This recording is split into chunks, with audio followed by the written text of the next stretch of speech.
Você não presta, Laide. E você presta, talvez? Pelo menos, nunca me casei com seus namorados. O Brasil inteiro tá te vendo. Como assim? Vai, trouxa. Você tá sendo testado, meu. Trouxa. Você é infiel. Bem-vindo ao teste de fidelidade. Você quer saber quem que é? Quem que é? Quem que é? Essa daqui é a Aline, a minha amante. Ai. Desde os tronos imperiais aos grupos de WhatsApp, a infidelidade sempre esteve entre nós. Foi segredo, virou escândalo, entretenimento, meme e talvez até aceitação. Mas afinal, o que é ser infiel?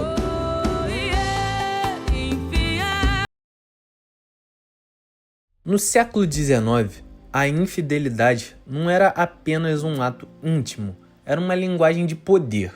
No coração do Império do Brasil, amar fora do casamento podia significar muito mais do que uma transgressão. Significava status, controle social e influência política. Dom Pedro I foi descrito como um homem dominado pelo desejo. Teve ao menos 26 filhos, muitos deles fora do casamento com a imperatriz Leopoldina.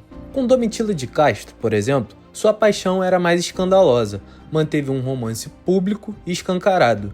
Ela recebeu o título de nobreza, joias, renda vitalícia e a famosa chácara da corte.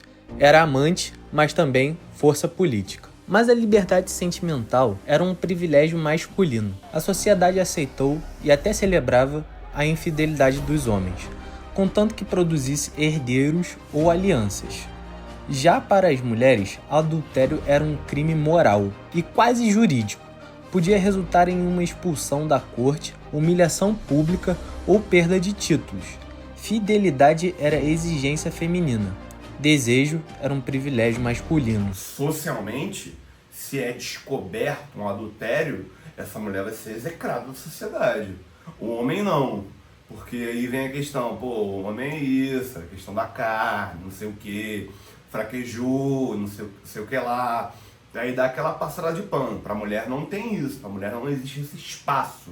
Então, se a mulher comete o adultério, ela vai ser condenada, o homem vai passar por um processo, sim, de certo desvio de caráter, mas ele vai ser muito mais aceito no pós do que a mulher. E na sucessão de coroas acontece um contraste. Diferentemente de Dom Pedro I, Dom Pedro II tinha modos mais silenciosos. Profundamente diferente do pai, ele era mais contido, prudente e discreto. Dom Pedro II também teve suas paixões, mas com ele tudo acontecia em cartas, em olhares, em silêncio. Se Dom Pedro I amava em voz alta, Dom Pedro II amava pelas entrelinhas. Na literatura, a infidelidade virou arte. Machado de Assis não descreve a traição, ele a insinua. Mentiu e enlouquece entre a dúvida e o ciúme. Nelson Rodrigues escancara adultério, desejo e escândalo. A grande questão de Dom Casmurro, que ficou para a história da literatura, né, talvez seja o grande mistério da literatura brasileira, é se Capitu traiu ou não Bentinho. E aí isso permite várias interpretações. Então é um recurso literário, né, deixar no ar. E essa questão da traição não era tratada na época. A gente vai falar sobre Nelson Rodrigues também, então é interessante como em diferentes momentos a gente está falando a obra do Machado final, né, do século, últimas décadas, principalmente do século XIX, e Nelson Rodrigues ali entre décadas de 1940 e 60 ali que acontecem as peças dele. Então mostra como a traição podia ser tratada, né, mais direta ou mais indiretamente, porque a gente estava em momentos históricos diferentes. A traição passa da cama para a cultura. Agora inspira. Ela passa a ser símbolo de liberdade, desejo e tragédia. Nos anos 2000, a infidelidade vira show. O teste de fidelidade coloca casais e atores no palco. O público ri, julga e vibra. Traição não está mais escondida. ela dá audiência. Quando esse formato de programa começa a acontecer na televisão brasileira, e a gente está falando do início dos anos 2000, o conceito do que é politicamente correto ou não está posto, não está claro, né?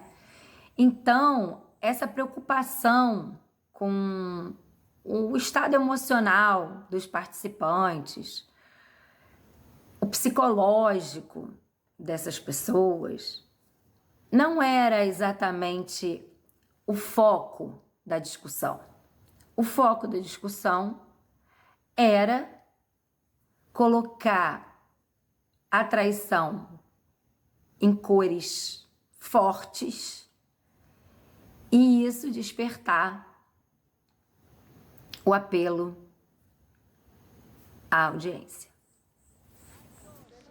Quando virou o espetáculo, será que a infidelidade deixou de ser um crime moral? Eu acredito que a traição, com essa abordagem de espetáculo, quem se beneficia mais é a própria mídia.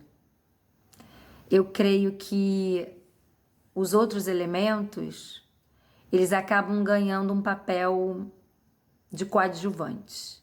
O protagonismo é a mídia e a sua famigerada busca por audiência. Hoje em dia, um beijo, um like, uma conversa ou até mesmo um emoji pode ser considerado traição. Bem, a infidelidade, na verdade, ela vai dizer sobre a relação que esse casal está se propondo ter. Ou seja, eu me torno infiel quando eu realizo alguma coisa que está fora daquele contrato amoroso. Todas as relações, elas são como se fossem realmente contratos. Então, se você está num casamento, se você está num namoro, no noivado, não importa. O que importa é o que você combinou com aquela pessoa. Você combinou que essa relação vai ser uma monogamia, onde as pessoas não podem ter relações com outras, onde você não pode nem trocar mensagem com outras. Então, quando você sai desse contrato, você está praticando a infidelidade. E essa infidelidade, ela vai atingir toda a esfera. Ela vai ser física, ela vai ser psicológica, ela vai ser virtual, desde que esteja fora desse contrato. Por exemplo, hoje já é muito comum a gente encontrar relações onde esse contrato já não está mais tão naquele padrão monogâmico de antigamente. Então, existem relações que são consideradas relações abertas. Então, eu tenho um relacionamento e eu posso ou ter sexo fora desse relacionamento. Um sexo sem envolvimento amoroso, emocionalmente falando. Então, se esse casal fez esse combinado entre si, se o outro vai lá e tem uma atividade sexual fora, tá dentro do combinado, não é uma infidelidade. Mas se ele vai lá e tem um relacionamento emocional fora e isso estava fora do contrato dele, de novo, ele vai estar caindo na infidelidade. Então, tudo vai depender desse contrato que precisa estar muito claro dentro das relações. Infelizmente, o que a gente vê que é muito comum? Os casais, eles não se preocupam com esse contrato. Eles não falam abertamente ou assertivamente que tipo de relação é essa. Nós temos uma relação X e o que é proibido e o que é permitido dentro dessa relação. Aí fica muito no subentendido que, historicamente falando, a gente acaba naquela questão da monogamia, né? Ah, mas se eu estou no namoro, então é aquele padrão de que ninguém pode ter mais nada com ninguém, não pode nem olhar para o lado. Se você tem um contrato com essa rigidez, olhou para o lado, você já está praticando a infidelidade. Então a gente precisa ter isso muito claro em mente para quando você entrar num relacionamento, para ambas as partes ter uma conversa bem aberta, um diálogo aberto sobre isso. Qual é a relação, qual é a expectativa que cada um daqueles dois possui nesse relacionamento e o que vocês entendem como infidelidade, para que não ocorra isso. Mas quando ela ocorre, ela vai atingir fisicamente, emocionalmente ela vai trazer grandes prejuízos e isso é complicado porque é um gerador de ansiedade, é um gerador de depressão, então traz muitas dificuldades e hoje em dia o mundo virtual acaba facilitando essa corrente mais ainda, né? Porque você nem precisa sair de casa para ser infiel. Antigamente, necessariamente, você precisa sair de casa. Eu entendo que pensar em relações líquidas é pensar de uma forma, né, de sei lá, 30, 40 anos para cá, nas relações como elas se estabelecem, né?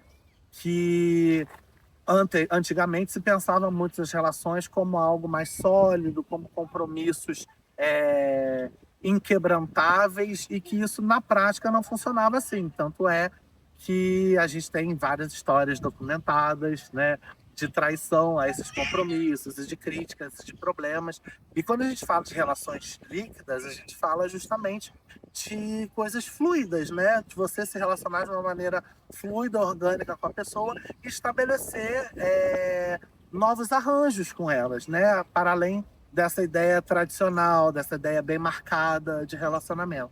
Acho que isso afetou muito o modo como se pensa a respeito do que é traição, do que não é, do que é a fidelidade em si, né? Isso teve um impacto grande, né, nessa redefinição.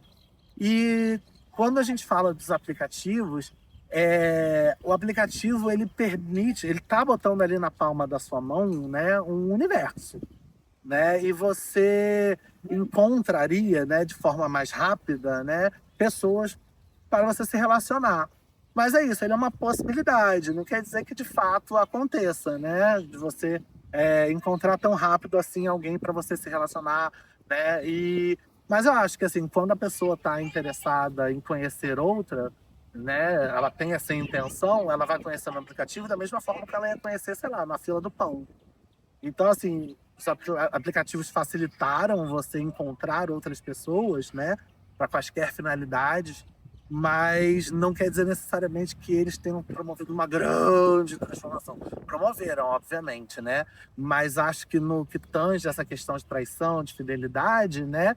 O cerne da questão não está no aplicativo, está no que cada um traz dentro de si. A sociedade mudou. A forma de amar mudou. A forma de trair também. No fundo, talvez a infidelidade sempre tenha sido apenas uma janela aberta para entender nossos desejos, nossos medos e o quanto estamos dispostos a esconder eles. Muito sobre como que a fidelidade afeta, a fidelidade isso, a infidelidade, traição. E, na verdade, não existe uma grande receita de bolo sobre o que é fidelidade ou não, né? São ideias que vão mudando ao longo do tempo, ao longo do espaço. O que eu penso a respeito de fidelidade hoje é muito diferente do que os meus pais pensavam a respeito de fidelidade 40 anos atrás, que é diferente do que os meus avós pensavam a respeito de fidelidade 60 anos atrás, 80 anos atrás. O que eu penso a respeito de fidelidade hoje é diferente, por exemplo, do que garotinhas japonesas de 14 anos pensam a respeito de fidelidade. Então, assim, o conceito de fidelidade não é algo que você pode dizer, é isso que é fidelidade, né? Você vai... É algo que se transforma com o tempo, que se transforma com o contexto, que se transforma com o espaço.